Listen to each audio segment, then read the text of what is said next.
योगी ने कर ली है बड़ी तैयारी।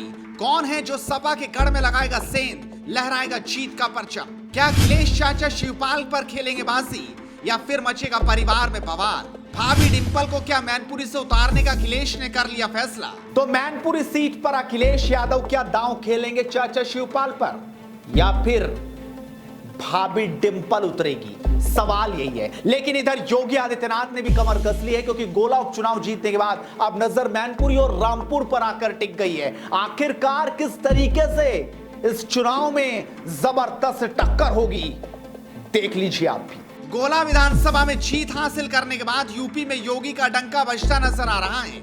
अब मैनपुरी और रामपुर में उपचुनाव होना है, जिसको लेकर सपा और बीजेपी अपनी पूरी ताकत लगाने में जुटी है। लेकिन सबसे पहले टिकट पर मंथन हो रहा है। समाजवादी पार्टी के संस्थापक मुलायम सिंह यादव के निधन से खाली हुई मैनपुरी लोकसभा सीट को लेकर चर्चाएं तेज हैं। 5 दिसंबर को उपचुनाव की घोषणा कर दी गई है। सैफई परिवार में सपा की इस परंपरागत सीट पर कई नामों पर विचार हो रहा है। इनमें पूर्व सांसद तेज प्रताप यादव, पूर्व मुख्यमंत्री अखिलेश यादव की पत्नी डिंपल यादव और प्रसपा के अध्यक्ष शिवपाल सिंह यादव का नाम चर्चाओं में है। मुलायम सिंह यादव की कर्मभूमि मैनपुरी ने सैफई परिवार को कभी निराश नहीं किया और इस सीट पर यादव परिवार का दबदबा रहा। साल 2014 के चुनाव में मोदी लहर के बावजूद इस सीट पर मुलायम सिंह यादव चुनाव जीते थे। मुलायम सिंह यादव ने 2019 में भी जीत दर्ज की थी। उनके अस्वस्थ होने के बाद पूर्व सांसद तेज प्रताप सिंह यादव उनका पूरा काम देखते थे। ऐसे में उनकी दावेदारी को सबसे प्रबल माना जा रहा है। वहीं अखिलेश यादव की पत्नी डिंपल यादव का भी नाम बेहद चर्चा में है। इनके नाम पर फैसला खुद अखिलेश यादव को लेना है। वहीं अखिलेश यादव और शिवपाल सिंह यादव के बीच बड़ी दूरियों को परिवार के लोगों ने कम कराने का प्रयास किया है। लेकिन क्या अखिलेश आखिर में फिर अपना फैसला बदल देते हैं या फिर नहीं, ये तो वक्त बताएगा।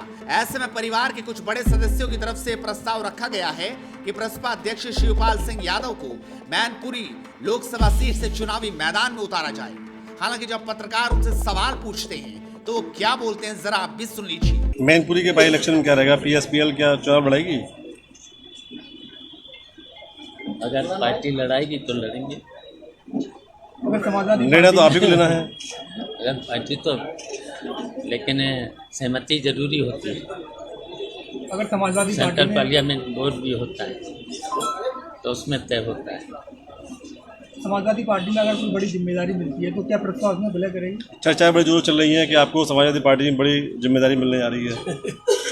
अब समय आने दो, प्रस्ताव आने दो, तब सवाल करना है। वहीं बीजेपी रामपुर और आजमगढ़ के बाद विपक्षी पार्टी का एक और मजबूत गढ़ भेदने की तैयारी में है।